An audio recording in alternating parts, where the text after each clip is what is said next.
Hello and welcome everybody, and thanks for attending today's webinar. My name is Grace Devine and I'll be moderating for today's presentation. We're going to get ahead and get started in just a second. First, I'd like to say we're very excited to have Jason Moore with us as a presenter today. If you don't know, Jason is an enterprise sales manager at AssetWorks. Before I pass things over to Jason, I want to give everybody a quick heads up. The microphones have been muted, so if any of you have any questions at any time during the presentation, you can just use the WebEx chat tool. You should all see the chat icon located on your screen, and this acts as an instant messaging tool. Please feel free to use the WebEx chat tool to enter any questions during the presentation. Make sure you set them to host, and I'll be happy to field and relay them to Jason at the conclusion of the presentation for a brief Q&A session. So with that said, I think we're ready to get started here, Jason. I can see your screen and you are good to start. Thank you for the introduction, Grace, and thank you to everyone on the call today. We appreciate you taking the time for me today to be here. This will only take 10 to 15 minutes, so let's get started. Who am I? As Grace just said, my name is Jason Moore. I've been with AssetWorks for 12 years and an acting fleet management consultant. Our agenda today, we're just going to talk about some red flags you see in ELD providers, what you want to look for in a vendor, and what you could possibly do if you feel you've chosen a wrong vendor. And at the end, we'll have some time for a Q&A session. So, what are the warning signs that you may have selected the wrong ELD solution partner? There are 7 things to look for, or red flags, as we call it here. And the first one is customer support. Whether it is poor support or support that is non-existent. If you have team members complaining about no support or support that is lacking from the ELD provider, this can and will negatively impact your organization's productivity. Regardless of the size of your fleet, recognizing that changing a process like duty cycle management that has not changed since it was put in place back in 1938 will come with challenges during deployment and implementation. This is a given. You want to partner with a team in place to provide the support your team will need, especially during the first few months of using this ELD. The second red flag is no system integration. If you were to Google ELD provider, the number of providers would be well over 100. There are lots of options, too many in fact. As a fleet manager or the owner of a fleet-based business, this can seem overwhelming. It may cause you to view ELD as another expense and then treat it like a commodity, kind of like your fuel. And then you go out and find the fuel, or ELD in this case, as cheap as you can. Well, as the slide suggests, cheaper is not always better. At the end of the day, there's more than just being compliant. You would also benefit from having your ELD integrated with a DVIR or combined with GPS and then tied to maintenance schedules. If your current ELD provider does not offer this, you may be with the wrong supplier. The third red flag on this slide says under-deliver. What does this mean? At AssetWorks, we did not reinvent the ELD wheel. What I mean is, as a software development company, we build fleet management software, but when it came to providing our clients with an ELD solution, AssetWorks partnered with Apollo ELD. During the process of selecting Apollo ELD as AssetWorks solution partner of choice, we came across several other ELD providers who overpromised and underdelivered. In this scenario, our clients, you guys, you're the ones with drivers sitting in trucks not able to drive or work because their ELD is not functioning properly. Yes, the driver can revert to paper logs. This is not why ELD was put in place, so drivers could go back to using the comic books, as the paper logs are often referred to as, since drivers can easily falsify or hide the fact that they have been on the road for longer than the rules allow. We have seen so many MVP or minimum viable product solutions out there, and this is something to look for. Did they go above and beyond a minimum viable product? The most common question I get asked about ELD is, drumroll, how much does it cost? What is this going to cost my company? This is a loaded question, and we just suggested that companies are looking for the lowest cost option. But if the ELD is too cheap, does that mean it is no good? If it is too expensive, is the added cost worth it? There are several costs associated that you need to consider with deploying an ELD. There are hardware costs, there's cellular airtime, software fees that come every month, and sometimes there may be professional services as well. I am suggesting that implementation fees associated with professional services is a cost, and it should be a warning sign if there's no deployment plan with support clearly detailed from your ELD provider. And when you're looking at these costs, the hardware you need can be as minimal as a cheap modem connected to a smartphone. As long as it is certified, you're good to go. And with this setup, you can get into an ELD for just a couple of $100s per vehicle. So this is cheap, right? But is it really? What does it cost if your driver loses their phone, breaks the phone, or doesn't pay the bill and has it disconnected for a short period of time? I guess the question becomes, what does it cost to have the truck and driver not hauling your product? Many ELD providers also offer a more robust hardware platform with a modem and an in-vehicle tablet that can easily get to $1,000 or more per truck and hardware capital costs. It is worth noting that the tablet and accessories like cables and docking stations are the bulk of this cost. Does this make your ELD foolproof because you spent money on hardware? Good hardware, and by good, I mean reliable hardware, is a great start. You want to make sure the hardware platform offered works for you and fits with the teams that will be using it. You should also look for professional services in your quote. Look for a cost to support your ELD deployment. The old adage rings true here. You get what you pay for. If you did not see professional services fees in your quote, or you're not paying for implementation, then you're not getting the support you will need, especially during the early stages of deployment. No support means trucks are not rolling. What is the cost now? So the red flag here is costs, and not necessarily that they are too low or that they're too high, just that you are spending money on the right solution. Another red flag is intuitiveness or ease of operation. How easy is it for your drivers to learn the ELD software? What about your admin team? Will they have the training to know how to support the drivers? If your end users are struggling, it is likely due to a lack of proper training. Remember those professional services fees? This is where the end user training comes from. Let's face it, unless it is Angry Birds, most software is not intuitive or easy to use.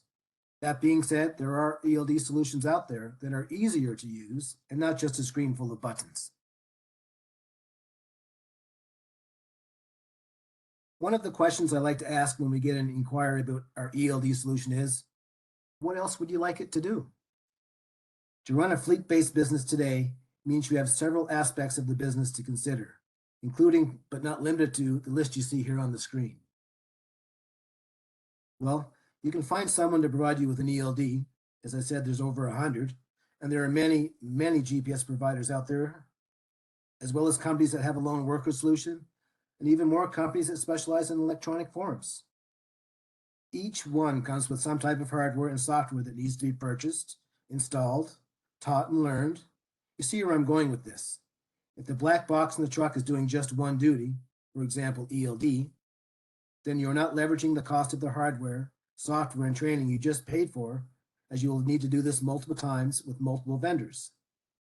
The goal is to leverage the tablet to offer more functionality so the solution is not a commodity and you will realize more ROI. I don't say it is putting all your eggs in one basket as much as it is having one throat to choke. I'm being a little facetious here, but the point is, with a solution that is scalable, you have the ability to grow with the solution as well. So you can add a maintenance module in the future or start dispatching electronically. If your ELD partner offers ELD only, you might have the wrong solution partner. Finally, the seventh warning sign to look for that suggests you might have the wrong ELD solution partner is late ELD adopters. This is a software company that decided last minute that they would enter into the ELD software market. They don't have the infrastructure to provide proper support, and with an overseas third-party development team, new releases with features and functionality people want are not being developed. The ROI is just not there. So if your ELD provider is new to the market or doesn't have an established track record, you may have chosen the wrong ELD partner. Now, I've shared the warning signs or red flags that suggest you may have partnered with the wrong ELD provider. What should you look for in an ELD solution partner? With AssetWorks Apollo ELD, support is never a concern as we offer 24/7 customer support. Training is there too with many options for training, whether it is one-on-one, in a group setting, or self-training with online help. AssetWorks is here to ensure your team know the software as well as our team knows it. A very neat opportunity for AssetWorks clients is our annual AssetWorks Academy, where clients and our team come together for 5 days to learn about the new and exciting developments within AssetWorks portfolio of products and to share best practices. This is a highly anticipated event each year that is attended by hundreds of clients. With respect to our ELD solution, AssetWorks Apollo ELD was built from the ground up as an ELD solution. And as you can see, they were not playing when it came to certification, being the first certified ELD solution in the USA and second in Canada to be certified. AssetWorks Apollo ELD is a module available within AssetWorks Field Service Solutions with full integrations for DVIR, GPS tracking, KPI reporting, work loan, and more. But I'll come back to these in a future webinar. Also, please note that AssetWorks offers negotiable terms from 1 to 10 years. We offer software as a service billing, and you can bundle the hardware in to have an all-inclusive monthly fee with no upfront costs or buy the hardware direct. The choice is yours. We can work with you how you like to buy services. With over hundreds of options to choose from, selecting an ELD partner can be a daunting task, and it is our hope that you are able to take away one idea today that helps you in your journey to selecting the right fit solution partner. But what can you do if you feel you don't have the right fit partner for your ELD needs? The best advice I can give is to review your agreement. Check the terms. Do they auto renew or not? Are you locked into a term or can you leave early? Is there a penalty or cost if you terminate the agreement early? Can you terminate with cause? For example, you wanted the oil and gas exemption in your ELD and it's not there. Know your costs. Is the cost of staying with your current ELD provider greater than the cost to replace them? And keep in mind the costs are more than the direct costs associated with hardware and software. There's also the cost of having trucks sitting idle due to issues with your ELD. If you think about it, the trucks earn more in 1 hour than the ELD costs for the month. So the cost of the solution is moot. It is the cost of an idle fleet that is far greater. And if all else fails, call me. We have some time for some questions. If anybody has any, please feel free. Thank you, Jason. So everyone, we are now going to open up the floor for questions. Just a reminder, if you have any questions at this time, please send them to host using the WebEx chat tool on your screen. Provided that we have enough time, I'll pass your question to Jason and I'll be happy to give you an answer. Looks like we have a couple questions coming in. The first one, Jason, who provides your customer support? Great question. There are 2 tiers of support. First one, I guess for drivers, there's a 24/7 number that they call that comes direct from Apollo. They also have support from Apollo for admin. And we have a support level as well. We have a customer care team that also works 24/7 that's available for all our clients. So the Apollo ELD support, they have their direct support as well, 24/7 for drivers and admin, and AssetWorks provides a second level of support for drivers and admin.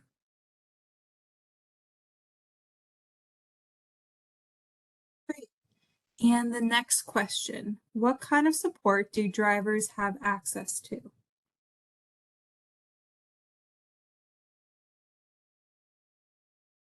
What kind of support do the drivers have access to? Typically, the drivers call, they phone. So if something's not working or there's a problem with their ELD, they call. So a lot of times their first line of call, their first call could be to their ELD champion at their office, or it could be to our customer care team, or it could be to the Apollo team. But the driver would have access to all three phone numbers in the cab of their vehicle. I guess there'd be a triage, right? If they call their support team at their company, ABC Trucking, if they aren't able to handle it, they may call Apollo, or they may call AssetWorks customer care team.